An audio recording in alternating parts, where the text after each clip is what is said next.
आजमी को इस सत्र के लिए सस्पेंड भी कर दिया गया। वहीं अब औरंगजेब को लेकर नया विवाद खड़ा हो गया है। शिवसेना सांसद नरेश म्हास्के ने औरंगजेब की कब्र को महाराष्ट्र से हटाने की बात कही है। शिवसेना सांसद नरेश ने अबू आजमी के खिलाफ शिकायत भी दर्ज कराई है। सरकार को जो निर्णय लेना है सरकार उसके लिए फ्री है, बहुमत जाना है उनके पास में, उसके लिए हम बोलने की जरूरत ही नहीं है। समझे ना, ये 300-400 साल पुरानी बातें निकालकर वोटों का पोलराइजेशन अगर होता है, करना चाहती है सरकार, तो सरकार को विकास की ओर जाना नहीं है, सरकार की विकास की मंशा नहीं है। जेब वाले मामले पर अबू आसिम आजमी पर बड़ी कार्रवाई हुई। अब आज अमूल मिटकरी गिलाते हैं कि जो भी संभाजी महाराज पर इस तरह का कोई भी करे उनको हटा दिया जाए, तमाम ये हो। लगता है कि औरंगजेब कब्र को हटाने के लिए आपकी क्या राय? देखिए, छत्रपति शिवाजी महाराज का सब आदर करते हैं। महाराष्ट्र में रहने वाला आदमी, इस देश में रहने वाला और दुनिया में रहने वाला, छत्रपति शिवाजी महाराज जो है वो अपनी सेना में बहुत सारे मुस्लिम लोगों को रखा था, उनके एडवाइजर बहुत सारे मुस्लिम थे और ये परंपरा रही है। गंगा जमनी तहजीब और गंगा जमनी संस्कृति है, वो सदियों से चली आ रही है। हम दिल से आदर करते हैं और सब लोग उनका आदर करते हैं। कब्र को लेकर क्या कब्र हटनी चाहिए? जो कब्र को लेकर अब ऐसा है कि सरकार का बात है, सरकार उसका जवाब सरकार देगी, मैं क्या जवाब दूंगा उसका? सरकार से आपको किया गया, लेकिन कब्र को लेकर अभी भी है कब्र हटाया जाना चाहिए, आपकी क्या राय है?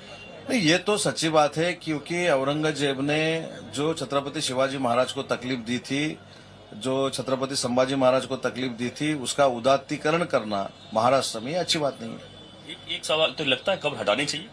नहीं, मैं बोला ना, जिस एक तरफ महाराष्ट्र के मुख्यमंत्री का कहना है कि मामले पर कानूनी तौर पर कार्रवाई की जाएगी, वहीं मामले पर महाराष्ट्र में मुंबई के लोगों का क्या कुछ कहना है वो भी सुनिए। और रहा औरंगजेब का, तो उनका इतिहास ये भी बताता है हमारे धर्म के हिसाब से, वो भी कोई धर्म नहीं, धर्म तो अलग चीज आ गई, वो बादशाहों की लड़ाई थी। लेकिन दूसरा मेरा ये मानना है कि जिन्होंने अपने भाई का कत्ल करा दिया हो, जिन्होंने अपने बाप को कैद कर दिया हो, तो वो कैसे बादशाह होंगे? इस्लाम में तो ये जायज है ही नहीं है।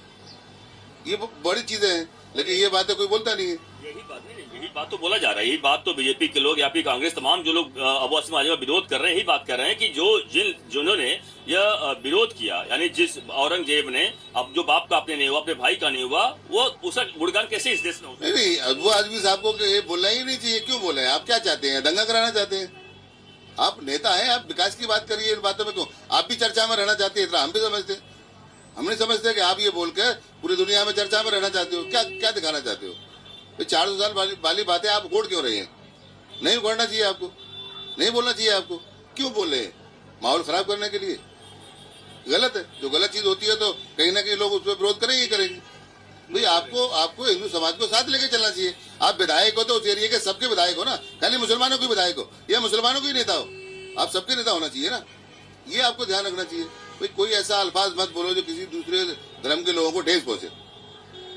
नहीं बोलना चाहिए, नहीं बोलना चाहिए। लगता है कि अबू आसिम आजमी का जो बोल था औरंगजेब की तारीफ करना, लगता है वो सही था और इसी वजह से सस्पेंड हुए। अब नहीं, देखिए, अभी मोदी जी साहब का विरोध नहीं होता है ना विरोध। भाई मौजूदा बादशाह हैं, जिंदा हैं, वो तो 400 साल पहले मर गए। अभी वहाँ की देखी जाएगी तो शिवाजी महाराज जी के यहाँ सिपह सालार जो था मुस्लिम था उस टाइम पे, जब जंग होती थी आपस में, तो सिपह सालार और जो थे उनके राइट हैंड वो थे, सरनेम तक बता दूंगा मैं उनका, जो मुसलमान थे, बेग थे, वो जो शिवाजी महाराज के जो राइट हैंड थे। तो इससे कोई मतलब नहीं है, वो हिंदू मुस्लिम का मतलब नहीं है, मतलब सिर्फ ये है, राजनीति से मतलब है।